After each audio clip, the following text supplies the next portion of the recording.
Okay, કનેક્ટિવિટીની અંદર કંઈક issue હતો અને એના કારણે જે છે તે ડિસ્કનેક્ટ થઈ ગયું હતું. અને આપણે જે વાત કરતા હતા તે 2G સ્પેક્ટ્રમના સ્કેમની વાત કરતા હતા. તો તમે ઇન્ટરનેટ ઉપર ગૂગલમાં ખાલી એટલું લખો ને, spectrum scam in India, spectrum scam in India, અને તમે એની ઇમેજ સ્કેચ કરો, જુઓ તો તમને આ બંને વ્યક્તિઓ ત્યાં આગળ દેખાશે. આ જે ભાઈ છે એનું નામ છે એ રાજા, અને આ જે સિસ્ટર છે એનું નામ છે કનિમોઝી. અને એમણે ભારતના ઓડિટર જનરલના અભિપ્રાય મુજબ 17,000 કરોડનો ઘોટાળો કરીને ભારતને એટલા રૂપિયાનું નુકસાન કરાવ્યું હતું. પણ મિત્રો, મારે એ ભણાવવાનું નથી. મારે જે ભણાવવાનું છે એ નુકસાન નથી ભણાવવાનું. મારે જે તમારી સાથે જે વાત કરવાની છે તે છે વાયરલેસ નેટવર્કની. અને વાયરલેસ નેટવર્કના સંદર્ભમાં આપણે અત્યારે હાલ જે મોબાઈલ વાપરીએ છીએ એના જેવું બીજું કોઈ ડિવાઇસ આપણું છે નહીં. બીજું કોઈ ડિવાઇસ એવું નથી કે જે અત્યારે હાલ આપણે મોબાઈલ સેલ્યુલર ફોન વાપરીએ છીએ. કેવી રીતે કામ કરે છે, બહુ બહુ સરસ એની અંદર એની હિસ્ટ્રી છે. માર્કોનીએ 1893ની અંદર સૌથી પહેલા રેડિયો કોમ્યુનિકેશન કર્યું, અને 1940ની અંદર સૌ પ્રથમ યુએસ મિલિટરી દ્વારા વોકી ટોકીની શોધ કરવામાં આવી. 1947ની અંદર જ્હોન બાર્ડિન અને વોલ્ટર બ્રેટેનના એટીએનટીની બેલ લેબ્સની અંદર ટ્રાન્ઝિસ્ટર અને સેમિકન્ડક્ટર ડિવાઇસીસ જે રેડિયો સિગ્નલને એમ્પ્લિફાય કરી આપે એવા શોધવામાં આવ્યા. અને 1979ની અંદર first commercial cellular phone service launch કરવામાં આવી. ક્યાં આગળ લોન્ચ કરવામાં આવી? Nordic mobile telephone. ક્યાં આગળ? ફિનલેન્ડ, સ્વીડન, નોર્વે અને ડેનમાર્કના દેશોની અંદર આ સેવા લોન્ચ કરવામાં આવી. સૌથી પહેલા મિત્રો તમને ખબર હશે કે તાર અને ટપાલ, તાર આવતો હતો, તાર આવે ને એટલે કોઈને ધાસકો પડે, કોઈ ગયાનો તાર હોય, બરાબર. જો તમે ટાઇટેનિક પિક્ચર જોયું હોય તો ટાઇટેનિક પિક્ચરની અંદર પણ જ્યારે ટાઇટેનિક ડૂબતું હતું એ વખતે બીજા જહાજને ડૂબવાનો સંદેશો મોકલવા માટે મોર્સ કોડનો ઉપયોગ થાય. એની અંદર મોર્સ કોડનો ઉપયોગ થાય, અને એ સંદેશો મોકલવા માટે આવા ડિવાઇસનો ઉપયોગ ટેલિગ્રાફ નામના ડિવાઇસનો ઉપયોગ કરવામાં આવતો હતો. મોર્સ કોડ દ્વારા એ સંદેશો મોકલવામાં આવે અને સામેનું જે ડિવાઇસ છે એ મોર્સ કોડને ડીકોડ કરી અને તમારા માટે સંદેશો જે છે એ લિખિત સ્વરૂપમાં રજૂ કરે. ત્યાર પછી વોકી ટોકી આવી, કોર્ડલેસ ફોન આવ્યા, અને પછી તમારા માટે સેલ્યુલર ફોન માર્કેટની અંદર અવેલેબલ થયો. અને આ સેલ્યુલર ફોનની જે જનરેશન્સ છે તે 1G first generation, 2G second generation, 3G third generation, 4G fourth generation. આ જે નામ 4G છે, 4G નું આખું નામ શું છે? જનરેશન, ફોર્થ જનરેશન એવું નામ છે. ફર્સ્ટ G છે તે વોઇસ ઓરિએન્ટેડ સિસ્ટમ ટેકનોલોજી હતી. એનાલોગ વોઇસ ઓરિએન્ટેડ સિસ્ટમ હતી. 2G આવ્યું. 2G એ વોઇસ ઓરિએન્ટેડ સિસ્ટમ તો હતી જ, પરંતુ એની સાથે સાથે એમાં જે વોઇસનું ટ્રાન્સમિશન થતું હતું તે ડિજિટલ ટ્રાન્સમિશન થતું હતું. એટલે વધારે સારો અવાજ એક જગ્યાએથી બીજી જગ્યાએ જેને કહેવાય કે મોકલી આપવામાં આવતો હતો. અને એની અંદર મોબાઈલની અંદર GSM ટેકનોલોજીનો ઉપયોગ કરવામાં આવ્યો. આ GSM ટેકનોલોજી જે છે એની પણ વાત કરીશું આપણે. What is GSM? CDMA અને GSM પહેલા બે મોબાઈલ આવતા હતા. 2G જ્યારે ચાલતું હતું ત્યારે રિલાયન્સ વાળાએ અને ટાટા કોમ્યુનિકેશન્સ વાળાએ CDMA મોબાઈલ જેને કહેવાય કે તે CDMA મોબાઈલ કાઢ્યો હતો. અને બાકીના બધા જ જે પ્લેયર્સ છે, વોડાફોન છે, એરટેલ છે, BSNL છે, બધાએ આ GSM મોબાઈલ ઉપર, સિમ કાર્ડ વાળા મોબાઈલ ઉપર ભાર મૂક્યો હતો. 3G આવ્યું, third generation. High speed voice oriented system તો હતી જ, પરંતુ એની અંદર GPS વધારાનું એલિમેન્ટ ઉમેરવામાં આવ્યું હતું. તો GPS શું છે મિત્રો? GPS જે છે, GPS અને GPRS. GPS એટલે ગ્લોબલ પોઝિશનિંગ સિસ્ટમ, અને જીપીઆરએસ એટલે જનરલ પેકેટ રેડિયો સર્વિસ. મિત્રો બરોબર ધ્યાન આપજો, જીપીએસ અને જીપીઆરએસ બંનેની અંદર બહુ મોટો ફરક છે, બંનેની અંદર બહુ મોટો ફરક છે. અને code division CDMA, code division multiple access, CDMA phones 3G ની અંદર અવેલેબલ હતા, 3G થર્ડ જનરેશનની અંદર અવેલેબલ હતા. તો જીપીએસ શું છે મિત્રો? જીપીએસ ની પણ જરા વાત કરી લઈએ. Global positioning system. ગ્લોબલ, અત્યારે પણ તમે મોબાઈલની અંદર કોઈ જગ્યાએ જવાનું એડ્રેસ તમને ના ખબર હોય, રસ્તો ખબર ના હોય, તો તરત જ તમે તમારા મોબાઈલની અંદર ગૂગલ મેપ ખોલશો અને ગૂગલ મેપની અંદર તમારે જ્યાં જવાનું છે તે સ્થળનું નામ લખશો અને ગો આપશો એટલે તમે જ્યાં ઠેકાણે હશો ત્યાંથી તમને જે તે જગ્યાએ તમારા ગંતવ્ય સુધી પહોંચાડવા માટેનો શ્રેષ્ઠતમ રસ્તો શોધી કાઢશે, ઓછામાં ઓછા ટ્રાફિક વાળો રસ્તો શોધી કાઢશે, ઓછામાં ઓછા તમારે પૈસા ના ભરવા પડે ટોલ ટેક્સ વાળો રસ્તો એ તમને શોધી આપશે. તો આ જીપીએસ દ્વારા આ બધી ફેસિલિટી અવેલેબલ તમને થાય છે. તો માણસ જે છે એ પૃથ્વી ઉપર કયા ઠેકાણે છે એ જાણવાનું એને સૌથી પહેલેથી એને એમાં ઇન્ટરેસ્ટેડ જેને કહેવાય કે હતો. તો એ વખતે કોઈ પણ જગ્યાએ જવા માટે એ કઈ કઈ ટેકનોલોજીનો ઉપયોગ કરતો હતો એની વાત કરીએ તો marking trails with peels of stones, piles of stone. એટલે પહેલા કોઈ એક જગ્યાએથી બીજી જગ્યાએ જવાનો રસ્તો તમારે તમારા મગજમાં રાખવો હોય તો દરેક જગ્યાએ તમે સ્ટોન મૂકતા હતા, પથ્થર હોય એના ઉપર લખી રાખતા હતા આ રસ્તે જવું, આ રસ્તે જવું, એમ કાચા રસ્તાઓ. પ્રોબ્લેમ વેન સ્નોફોલ્સ ઓર સમુદ્રની અંદર બહુ મોટા પ્રોબ્લેમ થવા માંડ્યા અને સ્નોફોલ થાય એટલે કે બરફ પડે તો આ બધા પથ્થર જે છે તે ઢકાઈ જાય અને તમને એ રસ્તા મળે નહીં. ત્યાર પછી માણસે પૃથ્વી ઉપર રહીને આકાશમાં રહેલા તારાઓના આધારે જે તે જગ્યાએ જવા માટેના રસ્તાઓ ઉપરનું નિર્ધારણ કરવા માંડ્યું, જેની અંદર જેની ક્લિયર નાઇટ્સની જરૂર હતી, એટલે રાત્રિની અંદર તારાઓનું સ્પષ્ટ દર્શન થવું જોઈએ અને કેરફુલ મેઝરમેન્ટ બરોબર ખબર હોય તો જ તમે આ કામ કરી શકો. અને પછી most widely used for the sanctuaries, ઘણા સમય સુધી આ રીતે તારાઓ મારફતે રસ્તાઓનું સંચાલન થવા માંડ્યું. અત્યારના સંજોગોની અંદર સમુદ્રની અંદર પણ રસ્તાઓને એકબીજા રસ્તાઓને શોધવા માટે અને સમુદ્રની અંદર પણ એક સબમરીન બીજી સબમરીન સાથે એના કયા રસ્તે એના કોમ્યુનિકેશન કરવા માટે સોનાર અને રડાર ટેકનોલોજીનો ઉપયોગ કરે છે. વાયરલેસ ટેકનોલોજી છે આ બંને ટેકનોલોજી જે છે તે વાયરલેસ ટેકનોલોજી છે, સોનાર અને રડાર. પણ આ બંને ટેકનોલોજી જે છે તે યુએસ ડિફેન્સ ડિપાર્ટમેન્ટ દ્વારા તૈયાર કરવામાં આવી હતી અને ડિફેન્સ નેવિગેશન સેટેલાઇટ સિસ્ટમ જેને ડીએનએસએસ કહેવામાં આવે છે 1969 ની અંદર 1973 ની અંદર નેવસ્ટાર ગ્લોબલ પોઝિશનિંગ સિસ્ટમ ડેવલપ કરવામાં આવી અને 1978 ની અંદર સૌ પ્રથમ 4 સેટેલાઇટ લોન્ચ કરવામાં આવ્યા અને 1993 માં 24th satellite launch initial operational capability માટે અને 1995 ની અંદર ફૂલ ઓપરેશનલ કેપેબિલિટી અમેરિકાની અંદર જીપીએસની થઈ અને 2000 ની અંદર military accuracy available to all users, બધા જ યુઝર્સને 2000 ની અંદર મિલિટરી એક્યુરસી આપવામાં આવી. કેવી રીતે કામ કરે છે જીપીએસ એની વાત કરીએ. GPS stands for the Global Positioning System, is the one system today able to show your exact position on the earth anytime. તમે પૃથ્વી પર અત્યારે હાલ ક્યાં છો તેનું એક્ઝેક્ટ પોઝિશન એ પછી ગમે તે વેધર હોય અને તમે ગમે ત્યાં હો તમને જીપીએસ જો સિગ્નલ પકડાય તો તમને તરત જ બતાવે. There are quite number of satellite out there in the space. અવકાશની અંદર ઘણા બધા સેટેલાઇટ્સ મૂકવામાં આવે છે અને they are used for the wide range of purpose. Satellite TV, cellular phones, military purpose, એ બધા સેટેલાઇટ જે છે અલગ અલગ ઉદ્દેશથી મૂકવામાં આવેલા છે અને અમુક સેટેલાઇટ જે છે તે જીપીએસ રિસીવર્સ તરીકે કામ કરે છે, જીપીએસ સેટેલાઇટ તરીકે કામ કરે છે.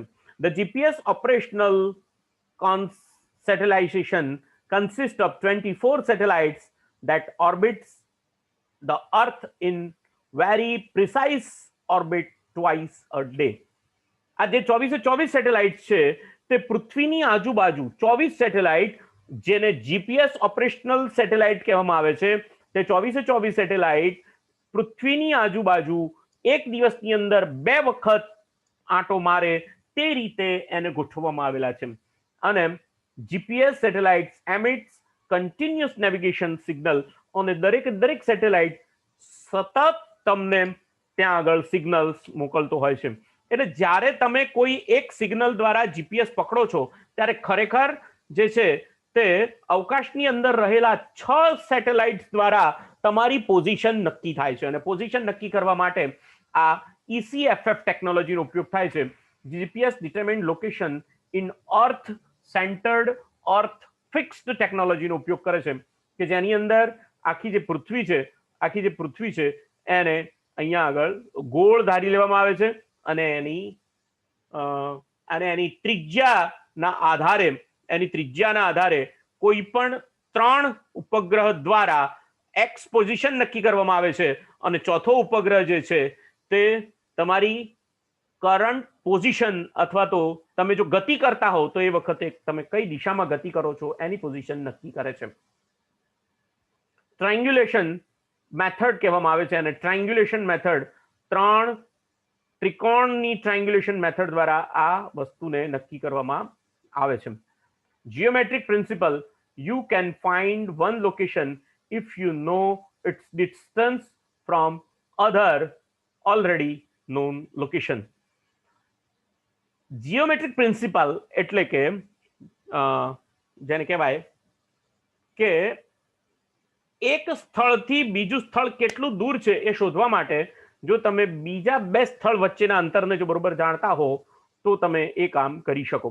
તો અહીંયા આગળ પૃથ્વીને ગોળ, દાખલા તરીકે એને ગોળ છે, અને એના મધ્યબિંદુથી એનું પૃથ્વીનું જે વ્યાસ છે એનું અંતર 536 માઇલ છે એમ નક્કી કરવામાં આવ્યું છે.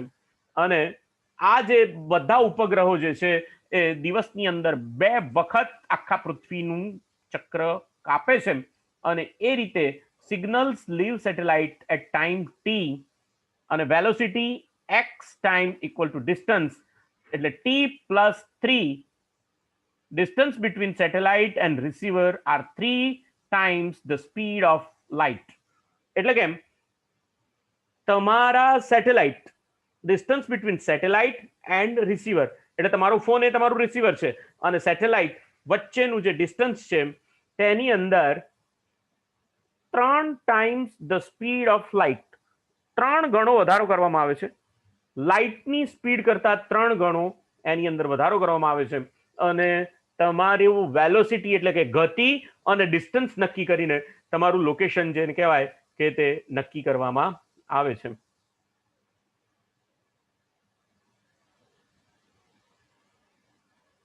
તેને ટ્રાયંગ્યુલેશન મેથડ કહેવામાં આવે છે.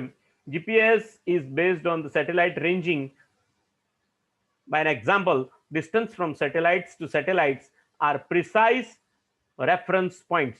We determined our distance from them.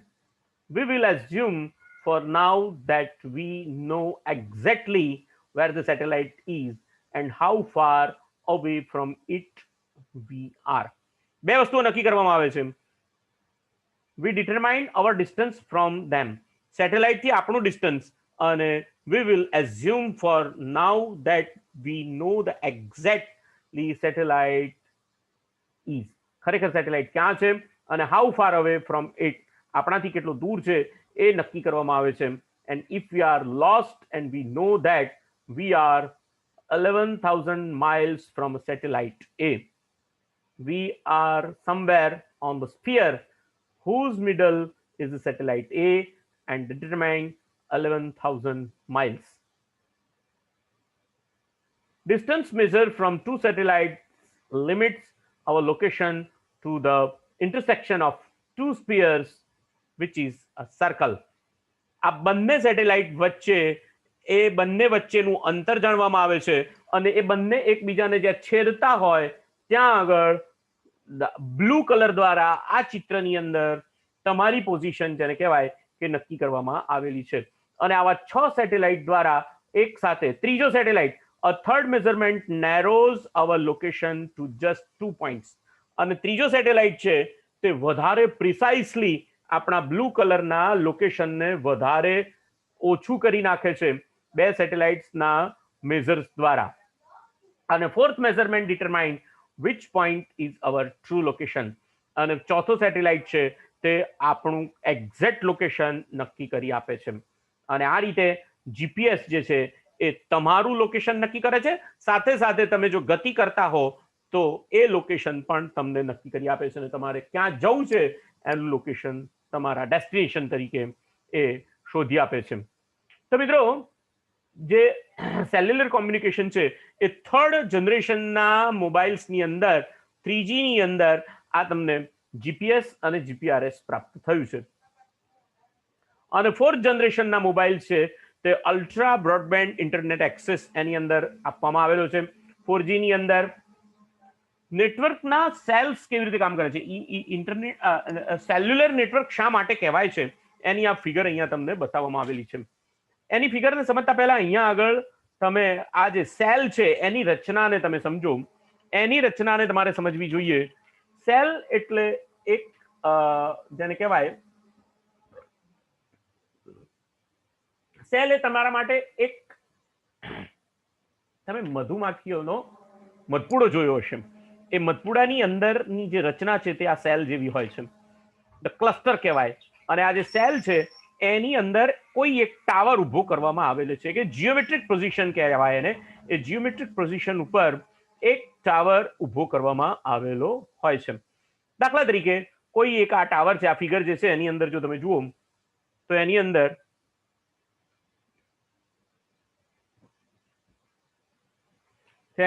આ ટાવર્સ, જુદા જુદા આ ટાવર્સ અહીંયા ઉભા કરવામાં આવેલા છે. આ પીએસટીએન નેટવર્ક છે અને આ સ્વિચ આપેલી છે.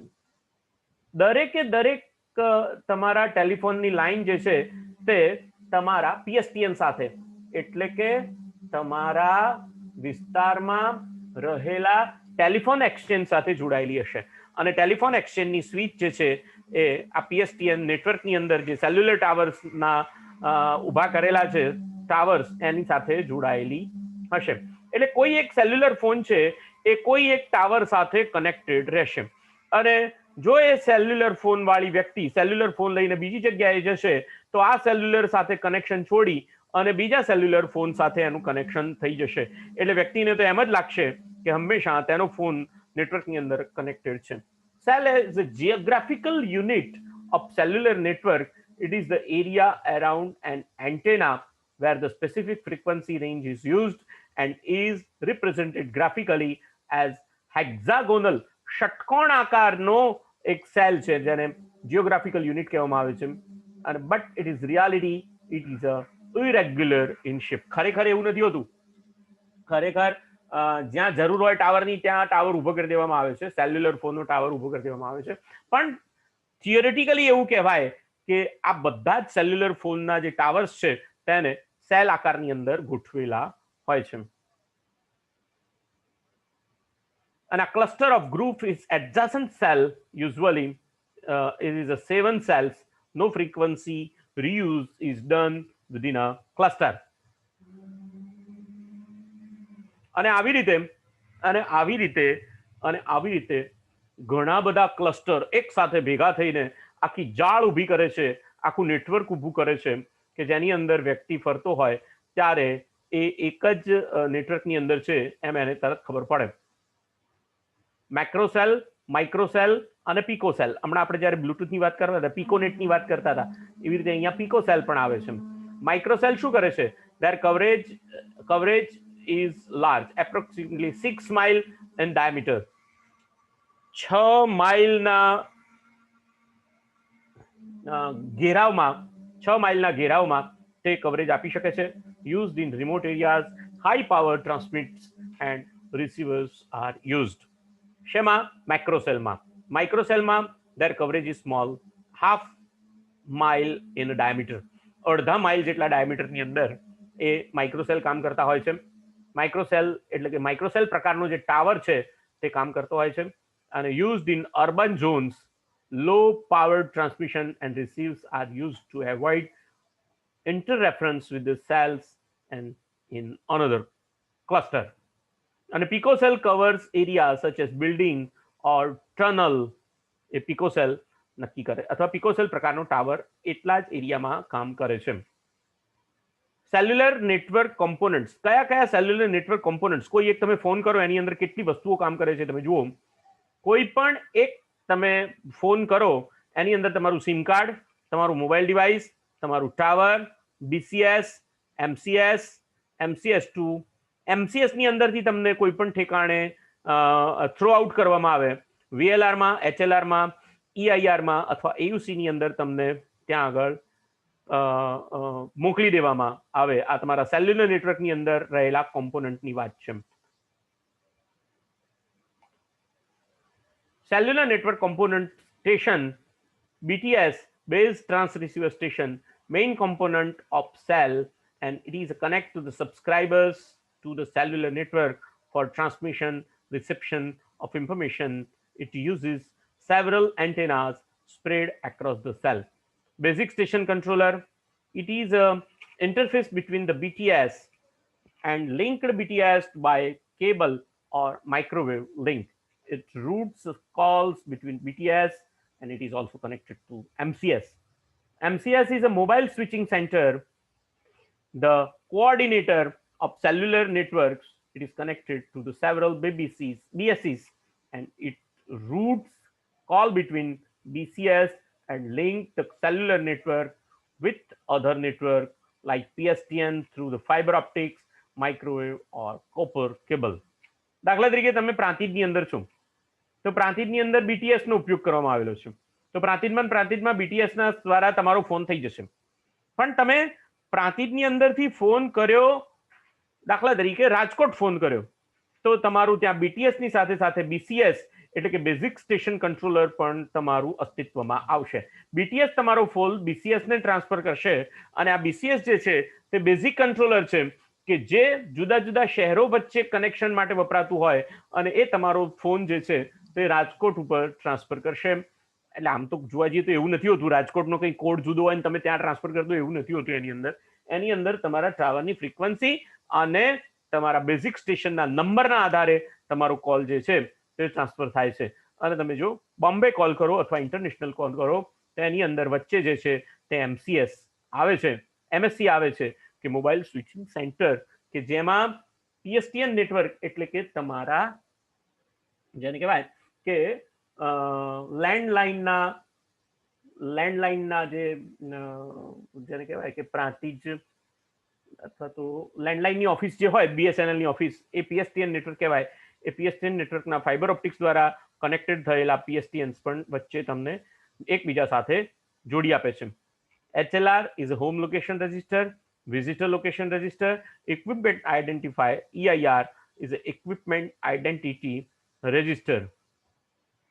તમે જ્યારે ફોન કરો છો ત્યારે રેડિયો ટ્રાન્સરિસીવર દ્વારા low power radio transmitter and receivers, radio transmitter દ્વારા લો પાવર રેડિયો ટ્રાન્સમિટ કરવામાં આવે છે અથવા રિસીવ કરવામાં આવે છે. એ એન્ટેના થ્રુ થાય છે જેની અંદર કંટ્રોલ સર્કિટ કામ કરે છે. Control circuitry formats the data sent to and from the BTS, control signal transmission and reception. Man-machine interface consists from the keypad and the display is managed by the control circuit. SIM card, SIM, integrated circuit card that stores the identity information of the IMI, જેને IMI કહેવાય, identification information, IMIE, subscriber અને battery, આટલી વસ્તુઓ જ્યારે એક સાથે આવે ત્યારે તમે કોઈ પણ કોલ કરી શકો છો. Setting up the call process. When the power is on, the phone does not have a frequency. Time slot assigned to it yet. So scans for the control channels for the BTS and picks the strongest signal. તમારા મોબાઈલને તમે ચાલુ કરો એ વખતે તમારો mobile તમારા strongest સિગ્નલને catch કરશે. Then sends a message including identification number to BTS. તમારા જે BTS છે એને આઈડેન્ટિફિકેશન નંબર મોકલશે અને BTS sends acknowledgement message back to the cell phone. જો BTS તમને રિસ્પોન્ડ ના કરે તો તમારું નેટવર્ક આવે નહીં. The phone then register with the BTS information, BTS its exact location. After the phone is registered, the BTS assigns a channel to the phone. તમને register કરી લે, તમારો ટાવર સાથે તમારું હેન્ડસેટ રજીસ્ટર થઈ જાય પછી તમને ચેનલ આપવામાં આવે and the phone is ready to receive or make calls. ત્યારબાદ તમે ફોન કરવા માટે અથવા તો તમારો કોલને રિસીવ કરવા માટે તમે તૈયાર છો. આ રીતે તમારું કામ થાય છે. અને અહીંયા હું તમને જે સમજાવતો હતો તે MSC વચ્ચે તમારો હેન્ડઓવરની પ્રક્રિયા થાય છે.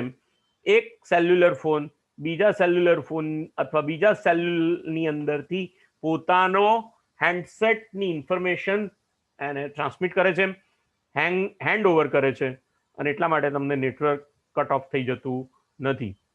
રોમિંગ જે છે એ એક કરતા વધારે MSC અથવા PSTN વચ્ચે કરવામાં આવતું કનેક્શન છે. GSM જે છે એની વાત કરીએ તો GSM એ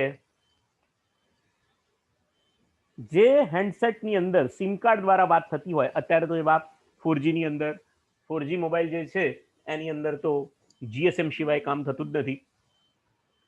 અને દરેકની frequency time divided GSM mobile, જેને સિમ કાર્ડ વાળા મોબાઈલ કહેવાય, બહુ સીધું સાદું સમજવું હોય તો ફ્રીક્વન્સી ડિવિઝન મલ્ટિપલ એક્સેસ. ઘણા બધા યુઝર્સને GSM, CDMA અને TDMA આ 3 ટેકનોલોજી જે છે તે તમારા મોબાઈલની અંદર કામ કરે છે, જેમાં પાવર યુઝર 1, યુઝર 2 અને ફ્રીક્વન્સી પ્રમાણે અહીંયા યુઝર 1, યુઝર TDMA અને ફ્રીક્વન્સી પ્રમાણે એક કરતા વધારે યુઝરને તમે જોડી શકો છો. TDMA allows several users to share the same frequency channel by dividing the signals into the different time slots. અને એટલા માટે એને TDMA કહેવાય છે કે એક જુદા જુદા ટાઈમ સ્લોટ્સની અંદર એની જે ફ્રીક્વન્સી છે એને ડિવાઈડ કરી કાઢે છે. જ્યારે time division multiple axis TDMA એને કહેવાશે.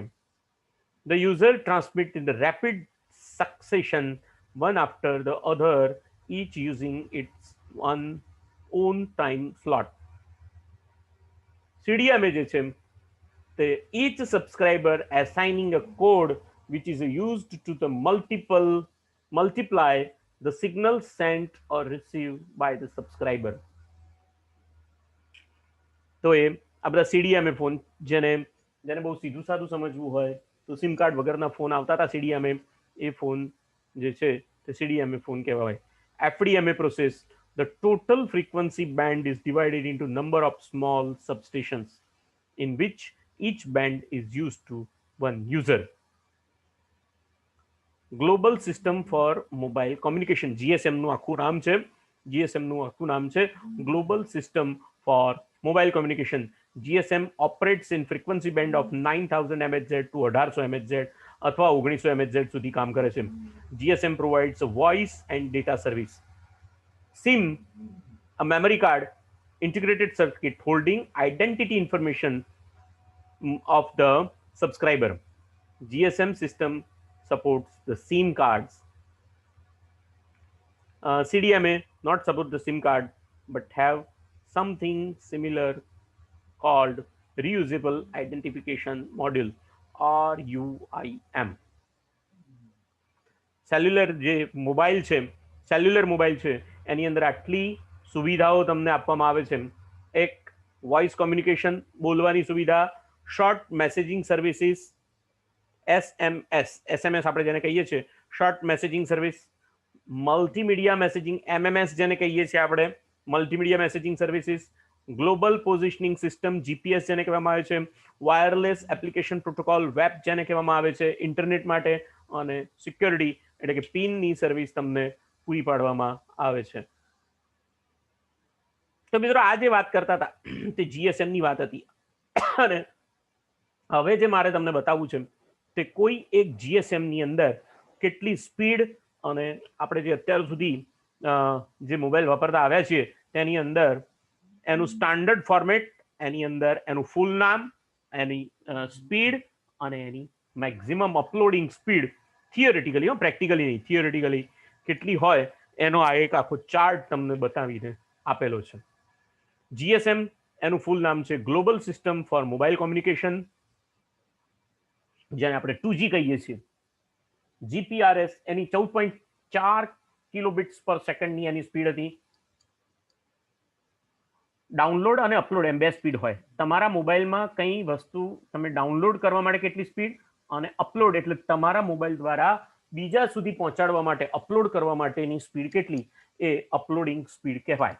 જી એટલે GPRS, general packet radio service, જે ડાઉનલોડ સ્પીડ જે છે 53.6 કેબીપીએસ અને અપલોડ સ્પીડ જે છે એ 26.8 કેબીપીએસ, કિલો બિટ્સ પર સેકન્ડ, બાઇટ્સ નહીં, બરોબર, ધ્યાન આપજો, કિલો બિટ્સ અહીંયા એનો ઉપયોગ, એ શબ્દનો ઉપયોગ થાય છે.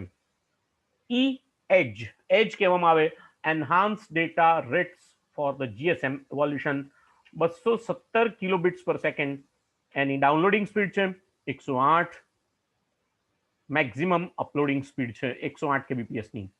3G જેને યુટીએમએસ કહેવામાં આવે છે, એનું સ્ટાન્ડર્ડ નામ છે યુટીએમએસ, યુનિવર્સલ મોબાઈલ ટેલિકોમ્યુનિકેશન સિસ્ટમ.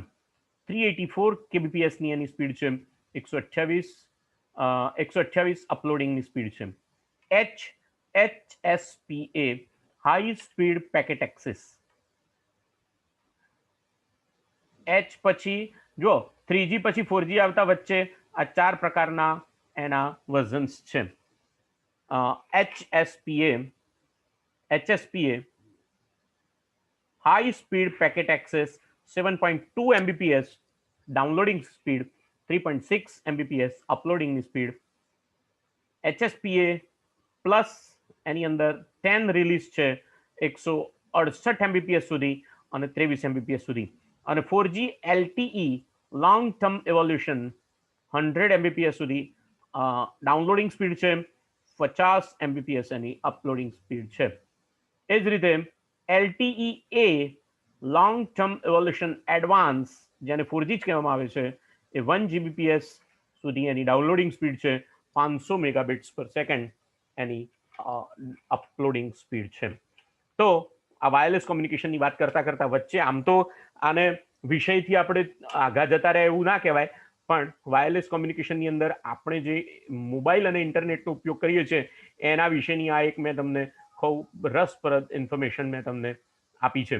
એટલે વાયરલેસની વાત કરતા આપણે વાત કરતા હતા, અહીંયા વાયરલેસની વાત કરતા હતા, આટલેથી નીકળ્યા હતા આગળ અને આપણું કનેક્શન તૂટી ગયું હતું, પણ નવું કનેક્શન પાછું જીપીએસ મોબાઈલની અંદર જોડાઈ ગયું. તો અહીંયા વાઈફાઈની વાત કરતા હતા. વાઈફાઈની અંદર જે છે તે આ રીતે લોકલ એરિયા નેટવર્કને વાયરલેસલી 50 MBPS સુધી એ ટ્રાન્સફર કરી આપવાની સ્પીડ જે છે, સ્પેક્ટ્રમ જે છે એનું સ્પેક્ટ્રમ 2.5 GHz એની સર્વિસ છે અને 50 MBPS સુધી એ તમને સ્પેક્ટ્રમ કરી આપે છે. આજે વાઈફાઈ ટેકનોલોજી જે છે તે there are 3 versions of Wi-Fi radios currently available in ones that are work 802.11b, 802.11a અને 802.11g.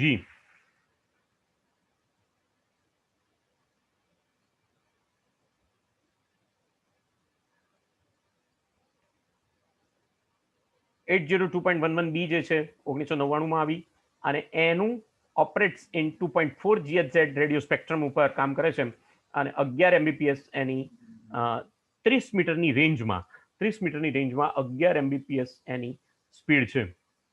એના કરતાં વધારે ફાસ્ટ 802.11a કે જે 5 GHz ઉપર કામ કરે છે,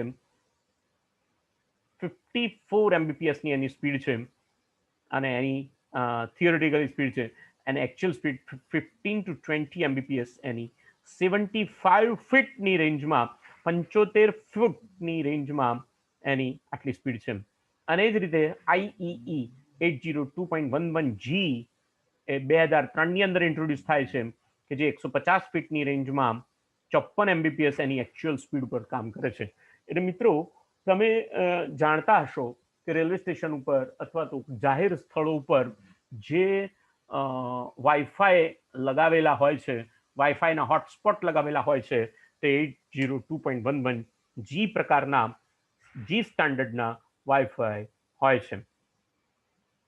વાયરલેસ વાઈફાઈના સ્ટાન્ડર્ડ્સ છે.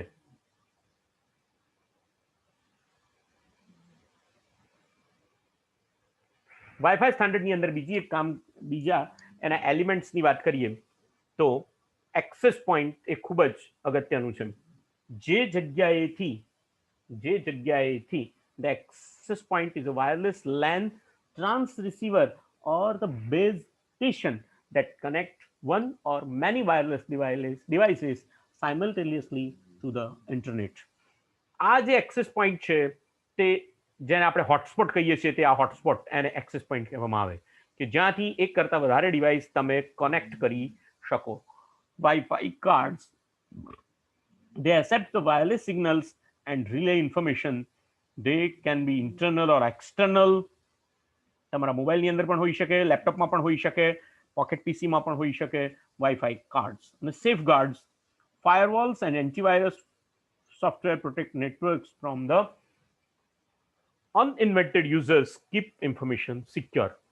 એટલે સેફગાર્ડ એટલે પાસવર્ડ હોય, એક્સેસ પોઈન્ટ હોય, તમારું વાઈફાઈ કાર્ડ એની સાથે કનેક્ટ કરવાનું હોય અને એના સેફગાર્ડ્સ હોય. તો અહીંયા બ્રોડબેન્ડનું મોડેમ છે, અહીંયા વાઈફાઈનું રાઉટર આપેલું છે કે આ બ્રોડબેન્ડના મોડેમમાંથી આવતું ઇન્ટરનેટ એ રાઉટર જે છે તે જુદે જુદે ઠેકાણે રાઉટ કરે છે, વાયરલેસલી એના સિગ્નલ્સને બનાવીને ફેંકે છે અને કોમ્પ્યુટર 1 કોમ્પ્યુટર 2 આ બધા જ જે છે તે રાઉટર સાથે કનેક્ટ થઈને ઇન્ટરનેટનો ઉપયોગ કરી શકે છે.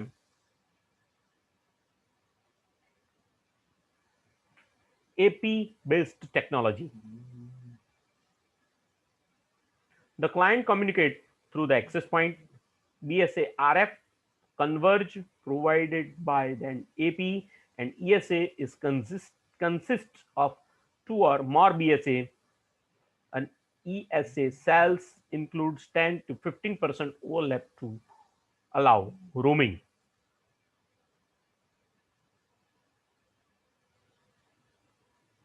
પીયર ટુ પીયર ટેકનોલોજીની અંદર એક્સેસ પોઈન્ટની જરૂર હોતી નથી કે જ્યાં આગળ તમે તમારું કેબલ જોડો કે તરત જ તમારું ઇન્ટરનેટ તમારું ચાલુ થઈ જાય. પણ તમારે જ્યારે પોઈન્ટ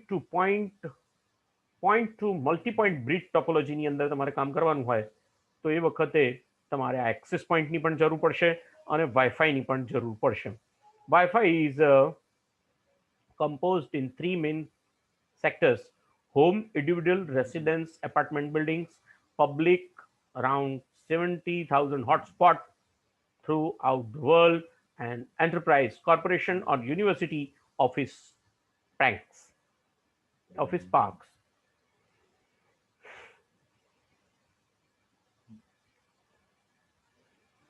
ત્રણ પ્રકારના વાઈફાઈનો ઉપયોગ 3 જુદી જુદી જગ્યાએ થઈ શકે. ઘરની અંદર તમે લગાવી શકો, પબ્લિક નેટવર્કની અંદર લગાવી શકો અને એન્ટરપ્રાઇઝ નેટવર્ક જુદી જુદી મોટી મોટી કંપનીઓ, યુનિવર્સિટીઝ પોતાના કેમ્પસની અંદર આવી રીતે વાઈફાઈનું કન્ફિગ્યુરેશન કરી શકે.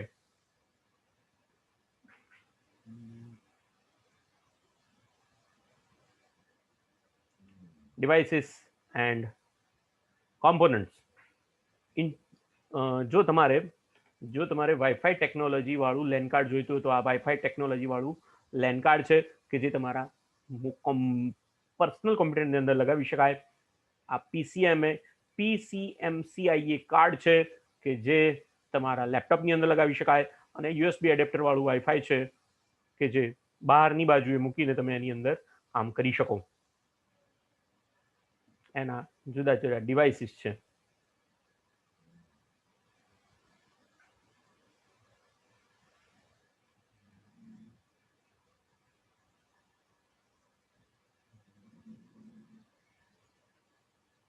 વાઈફાઈની અહીંયા તમને જુદી જુદી એપ્લિકેશન્સ આપેલી છે.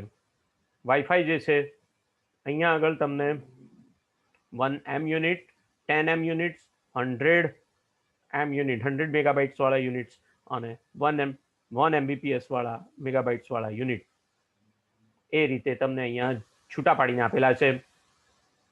તો સૌથી પહેલો વાઈફાઈનો ઉપયોગ જે છે MIL એન્ડ એરોસ્પેસની અંદર, મેડિકલ ઇલેક્ટ્રોનિક્સની અંદર, ઓટોમેટિવ કાર ઇલેક્ટ્રોનિક્સની અંદર, ઇન્ડસ્ટ્રી એન્ડ હોમ નેટવર્કની અંદર, હોમ નેટવર્ક સર્વર્સ એન્ડ ઇક્વિપમેન્ટ્સની અંદર, નેક્સ્ટ જનરેશન ગેમિંગ ડિવાઇસની અંદર, એલઈડી લાઇટ્સ માટે વાઈફાઈનો ઉપયોગ થઈ શકે, સેટ ટોપ બોક્સની અંદર તમારા વાઈફાઈનો ઉપયોગ થઈ શકે, તમારી પાસે જો HDMI ટીવી હોય તો એની અંદર તમારો ઉપયોગ થઈ શકે, નેટબુક એટલે કે તમારી પાસે લેપટોપ હોય તો એની અંદર તમારો ઉપયોગ થઈ શકે વાઈફાઈનો, અને તમારો વાઈફાઈનો ઉપયોગ મોબાઈલની અંદર પણ તમે વાઈફાઈના ઉપયોગ દ્વારા એક મોબાઈલમાંથી ઇન્ટરનેટ બીજા મોબાઈલમાં તમે વાપરી શકો છો. સિક્યોરિટી જે છે તે સર્વિસ સેટ આઈડેન્ટિફાયર SSID કહેવાય, વાયર્ડ ઇક્વિપમેન્ટ પ્રાઇવસી WEP કહેવાય, અને વાયરલેસ પ્રોટોકોલ એક્સેસ WPA કહેવાય.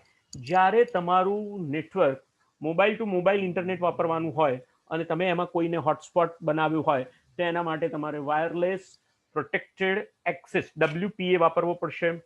જો તમે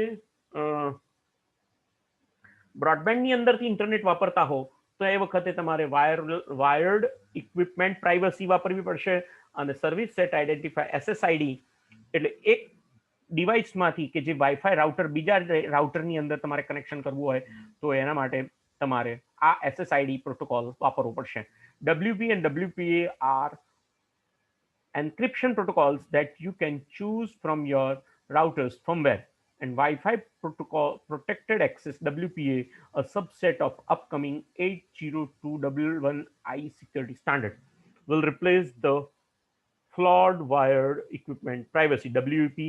Without your SSID, people will not able to join your Wi-Fi hotspot. એટલે કે તમારું જે હોટસ્પોટ છે એનું નામ જે છે એને SSID કહેવાય, સર્વિસ સેટ આઈડેન્ટિફાયર એને એવું કહેવાય. એના શું ફાયદા છે? મોબિલિટી, એક જગ્યાએથી બીજી જગ્યાએ વાયર વગર તમે કામ કરી શકો, ease of installation, flexibility, cost. તમે તમારા ઘરમાં વાઈફાઈ રાખ્યું હોય તો તમારે બધાના જુદા જુદા મોબાઈલની અંદર રિચાર્જ કરવા એટલે ખર્ચો ખૂબ ઘટી જાય. કોસ્ટ એ તમારા માટે ખૂબ જ અગત્યની વસ્તુ છે. Reliability, security and use unlicensed part of the radio spectrum. Roaming તમારા માટે એનો ફાયદો છે, સ્પીડ તમને સરસ મળી રહે. લિમિટેશન, ઇન્ટર રેફરન્સ એ તમારી લિમિટેશન છે. ડિગ્રેડેશન ઇન પરફોર્મન્સ, જ્યારે એક કરતાં વધારે યુઝર્સ એક જ વાઈફાઈ ઉપર કનેક્ટ થાય ત્યારે તમારા માટે સ્પીડ ઘટાડી નાખે છે. હાઈ પાવર કન્ઝપ્શન અને લિમિટેડ રેન્જ એ તમારા ગેરફાયદા છે.